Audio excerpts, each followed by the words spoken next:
আসসালামু আলাইকুম প্রিয় শিক্ষার্থী, নতুন আরেকটি ভিডিওতে আপনাকে স্বাগত।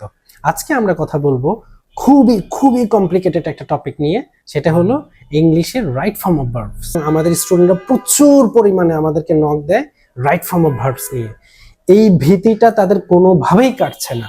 আজকে আমরা একটু আলোচনা করব সহজ করে বুঝে নেওয়ার জন্য। আমি কিন্তু এখন তোমাকে রাইট ফর্ম অফ ভার্ব শেখাচ্ছি না, কিন্তু তোমাকে একটা ধারণা দিচ্ছি তুমি কিভাবে প্ল্যান করবে, কিভাবে আগাবা। ওকে ফাইন, আজকের আমাদের লিস্টটা দেখো কিভাবে সাজিয়েছি। এখানে বোঝা যাচ্ছে কিছু।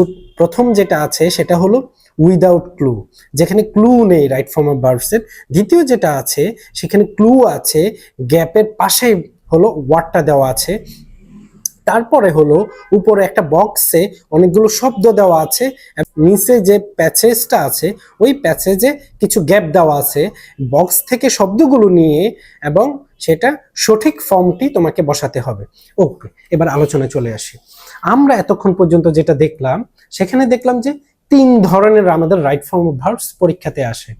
কিন্তু আমরা যখন বাসায় প্র্যাকটিস করি তখন ছোট্ট একটা বাক্য সেখানে কিভাবে চেঞ্জ করতে হবে সেটা ধরে ধরে প্র্যাকটিস করি। যখন আমরা প্র্যাকটিক্যালে পরীক্ষার খাতায় অ্যান্সার করতে যাই তখন আমরা সবকিছু গুলিয়ে ফেলি, বা আমরা একাধারে অনেকগুলো রুলস পড়ি, কিন্তু যখন আমি সলভ করতে যাব তখন একদম সব গুলিয়ে ফেলি। সো এই জায়গাটাতে সহজ করার জন্য তুমি এখন থেকে প্রিপারেশন নিবে এইভাবে।